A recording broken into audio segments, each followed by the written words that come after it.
Olá pessoal, eu sou Maiara, enfermeira de formação, atuo hoje no ensino, nos cursos de enfermagem, na formação de novos profissionais a nível técnico e hoje estou aqui para falar para vocês sobre parada cardiorrespiratória, né?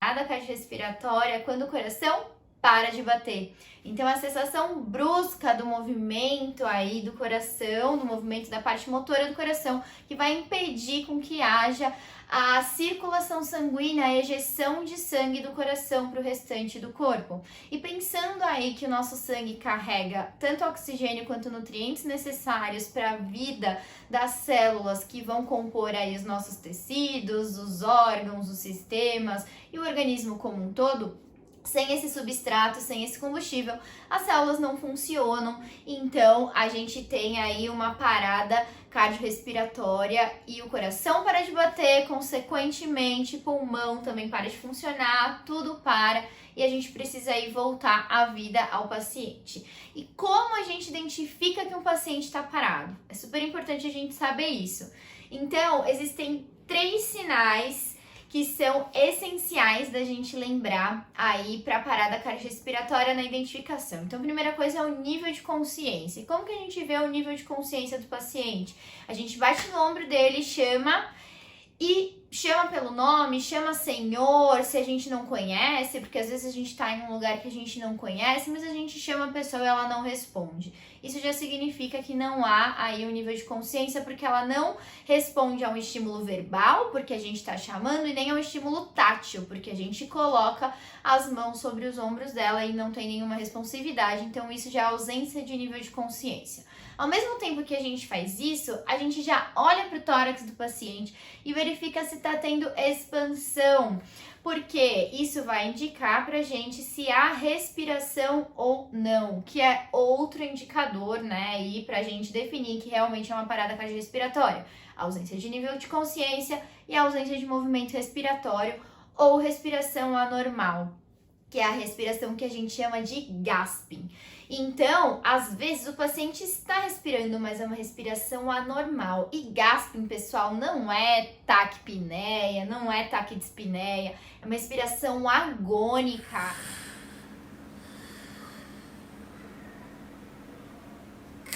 Outra coisa que a gente verifica para identificar uma parada cardiorrespiratória é a ausência de pulso. Então a gente chamou o paciente, ele não responde, olhou para o tórax, não tem expansão, ele não está respirando ou ele está gaspeando com uma respiração muito anormal. A outra coisa que a gente vai checar é o pulso. E pensando em pacientes adultos, a gente vai checar pulso na artéria carótida, que fica localizada aqui, né, no nosso pescoço. E aí, utilizando esses 2 dedos, indicador e o dedo médio, a gente vai posicioná-lo sobre a artéria carótida do paciente e vai checar o pulso, pensando nas recomendações da American Heart, recomendado de até 10 segundos, tá? A American Heart Association é uma grande associação que dita aí as principais diretrizes para o atendimento a doenças cardíacas, parada cardiorrespiratória, e a gente acaba seguindo bastante o que essa referência nos traz, tá? E aí, então, pra gente, o que a gente vai fazer? Contar. 1, 2, 3, 4, 5, 6, 7, 8, 9, 10, tá? Eles falam até 10 segundos. Eu recomendo que a gente veja mais ou menos 8 segundos. Nos treinamentos que eu já fiz, geralmente é isso que é recomendado, né? Que não é tão pouco e nem muito. Isso porque, pessoal, quanto antes a gente conseguir identificar a parada e conseguir atender esse paciente, a gente vai estar ajudando esse paciente, tá? Então, 8 segundos aí já é o suficiente pra gente fazer a checagem do pulso.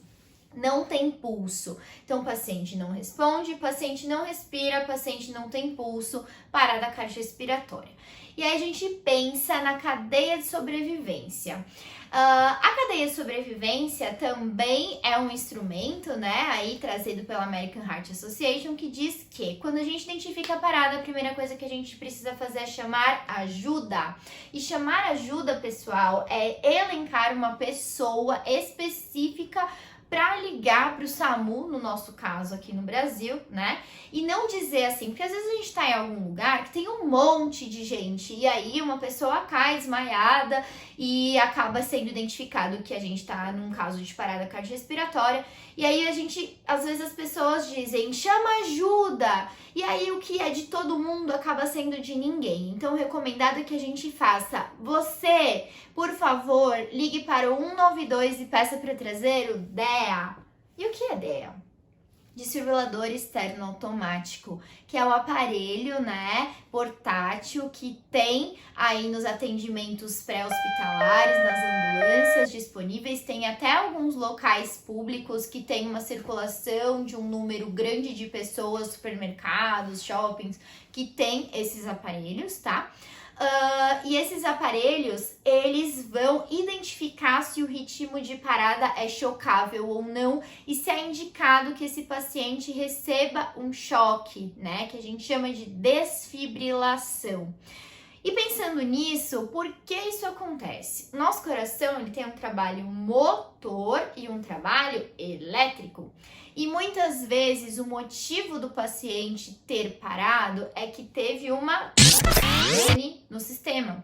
E o trabalho elétrico do coração, né, acabou tendo alguma falha e impediu que continuasse havendo o movimento motor de ejeção sanguínea e manter a circulação aí do corpo todo. Então pensa que coração contrai, relaxa, e aí diante de uma pane elétrica, ao invés de ter esse movimento sincronizado, ele começa a fazer assim e do nada, para. E a gente precisa resgatar. Uma das formas de auxiliar é com o choque, né? A desfibrilação, por isso que quando a gente vai pedir ajuda, a gente precisa solicitar o DEA, porque são os profissionais da saúde, não leigos, então temos esse conhecimento para que possa vir esse reforço, porque não é um material que tem em todo o serviço pré-hospitalar, todas as ambulâncias, e aí a pessoa que vai captar essa informação, ela já vai saber do que se trata. Na sequência, começar com as compressões cardíacas. A compressão, pessoal, nada mais é do que a gente fazer o trabalho do coração, né, mandando sangue para os tecidos. E aí, conforme a gente comprime o coração, a gente tá tentando fazer com que o sangue que tá lá dentro possa sair e principalmente irrigar o cérebro. E aí, por isso que a gente diz que tempo é vida, porque quanto mais tempo esse cérebro ficar sem circulação, maiores serão as sequelas do paciente. Então a gente precisa fazer uma compressão efetiva para garantir com que esse sangue consiga irrigar aí o tecido cerebral. E a gente precisa fazer uma compressão rápida e agir rápido, tá? Para que isso não prejudique o paciente, que ele tenha menos sequelas possíveis no retorno da parada. E aí a gente começa logo a fazer a compressão. Pensando na cadeia de sobrevivência ainda, depois da compressão, o item mais importante é a desfibrilação. Então, quando chega ajuda, a gente vai priorizar, né? Identificar se o ritmo de parada é chocável ou não. E depois prosseguindo aí para o serviço médico hospitalar e levando esse paciente para uma unidade de atendimento avançado, para um hospital de alta complexidade, para que ele seja cuidado corretamente, tá? Chamou o paciente, senhor, paciente não responde, olhei, paciente não respira, chequei pulso, paciente não tem pulso, chamei ajuda, você, por favor, ligue para o 192 e peça para trazer o DEA. Comecei a fazer a compressão. Mesmo pensando, né, em toda a sequência de atendimento, nessa questão da gente querer salvar o paciente, tudo isso é muito importante, mas uma das coisas primordiais é a gente checar a segurança do ambiente antes de atender um paciente, tá? Então vamos pensar que a gente tá em um lugar que tá desmoronando ou um lugar que tá pegando fogo e tem uma vítima que possivelmente tá parada ou no meio de um trilho de trem, enfim, a gente tem que sempre checar a segurança do local, porque a gente não pode expor a risco a nossa vida para a vida do outro. Antes de fazer qualquer tipo de atendimento, é importante que seja vista, né, se é seguro aquele local para a vítima e para o socorrista. Depois que eu solicitei ajuda, eu vou começar a compressão. E como a gente precisa fazer essa compressão? De alta qualidade, ela precisa ter profundidade de pelo menos 5 centímetros. A forma com que a compressão vai ser feita é a gente colocando a região hipotenar da nossa mão, que é mais durinha, no meio do tórax do paciente, na linha intramamilar, tá? A gente olha o paciente, vê mais ou menos esse local, que vai ser aonde vai estar posicionado o coração. E aí a gente precisa colocar a nossa mão nesse local e uma mão sempre entrelaçada à outra, tá? E aí a gente vai colocar o peso do nosso corpo para garantir essa profundidade de 5 centímetros, tá certo? Pensando nisso também, a gente precisa aprofundar e a gente tem que garantir o retorno do tórax do paciente também, assim como o coração faz, contrai e relaxa, contrai e relaxa. Então a gente precisa expulsar o sangue do coração e permitir com que o coração se preencha de novo para mandar novamente, fazendo assim em um ciclo, né, o trabalho cardíaco, tá? Não tá, nossa, me boca a boca. Aonde está no meio disso? Pois é, não se esqueçam que eu falei da segurança do socorrista, tá? Quando a gente atende pessoas que a gente não conhece, nunca viu, a gente precisa pensar na segurança de quem está atendendo também. Existem válvulas unidirecionais que são indicadas para atendimento, né, suporte básico aí de vida, mas nem sempre, pessoal, a gente tem esse tipo de dispositivo guardado na bolsa ou no bolso, né? E aí é recomendado que a pessoa só faça a respiração se realmente ela tiver segurança, né? Ou que na verdade não seja feito. E priorize a compressão, porque somente compressão também é significativa até a hora de chegar aí o reforço, de chegar a ambulância, o SAMU, ou se estiver dentro do hospital, outras pessoas que possam auxiliar nesse atendimento também, tá? Então, se a gente não sentir segurança de fazer a respiração, tudo bem, não tem problema, mas a compressão precisa fazer, porque músculo é vida, tá?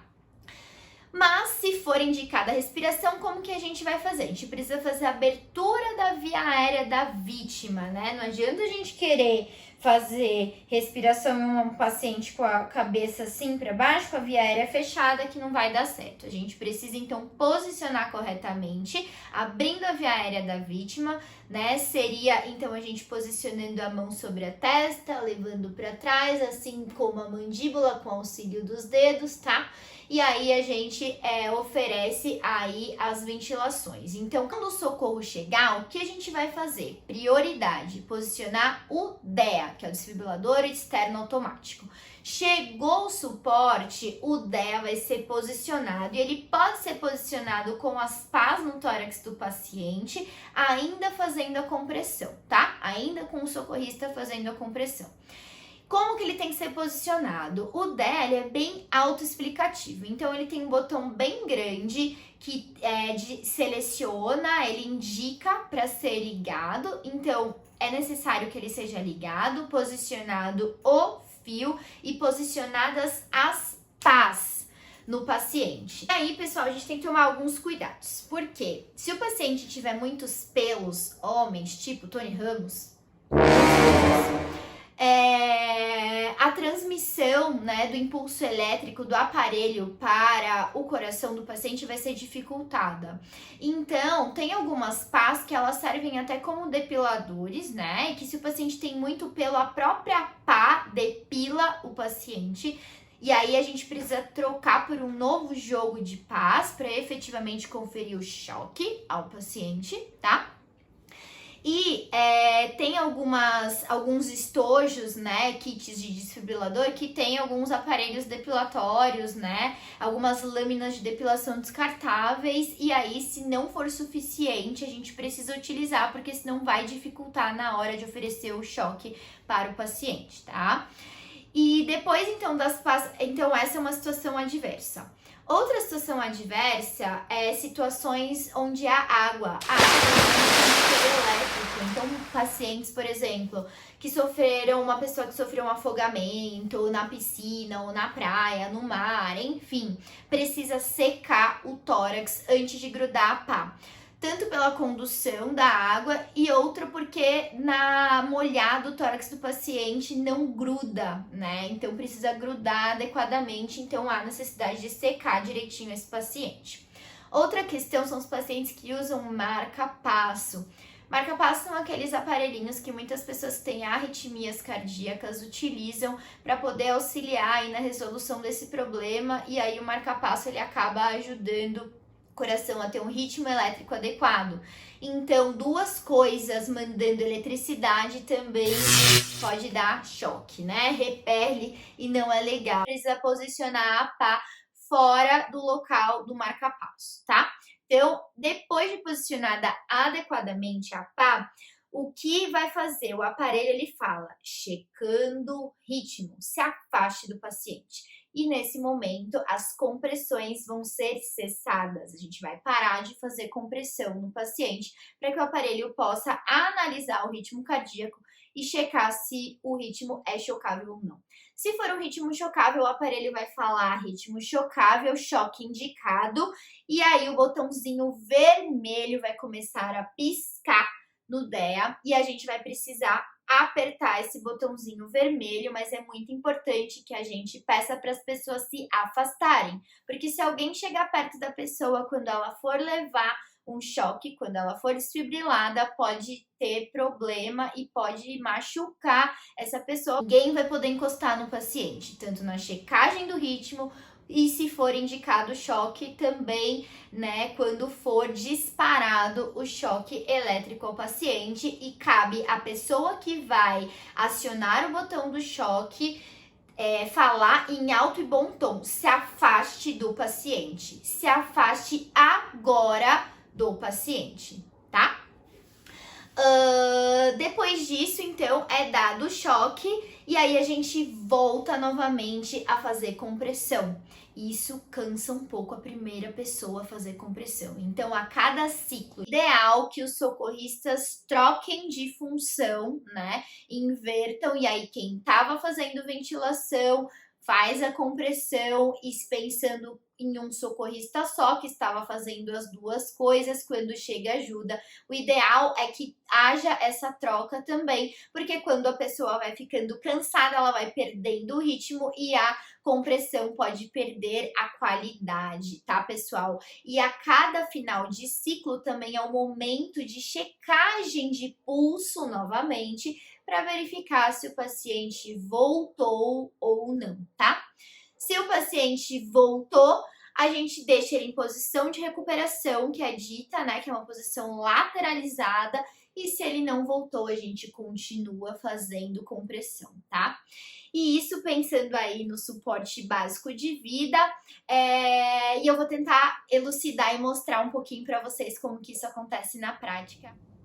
Bom, pessoal, uma dica para quem gostaria de treinar em casa, como fazer uma compressão efetiva, é utilizar uma garrafa PET, porque ela tem uma rigidez bem parecida com a rigidez torácica, né? Claro que dentro das escolas aí que oferecem os cursos, a gente tem os simuladores, mas para quem não tem isso em casa, uma sugestão aí é treinar com a garrafa PET, tá? Então eu peguei aqui uma garrafa de água e aí a gente posiciona, tá? Lateralizado, sempre como se isso daqui fosse o paciente, tá? O simulador. A gente tem que lembrar sempre de colocar, então, a região hipotenar, tá? Da mão, uma mão entrelaçada na outra. Penso que aqui é o meio do tórax do paciente, braços sempre retos, e a gente tem que estar alinhado o braço com o nosso tronco e o peso do nosso tronco, que vai servir como auxílio aqui para garantir a compressão e o ritmo da compressão. Então a gente tem que fazer a compressão assim, ó: 1, 2, 3, 4, 5, 6, 7, 8, 9, 10, 11, 12, 13, 14, 15, 16, 17, 18, 19, 20, 21, 22, 23, 24, 25, 26, 27, 28, 29, 30.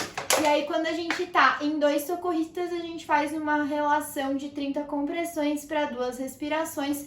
E aí, depois que finalizar 30, a pessoa que tá na ventilação faz 2 respirações ao paciente. Esse ritmo também é bem parecido com aquela música do Bee Gees.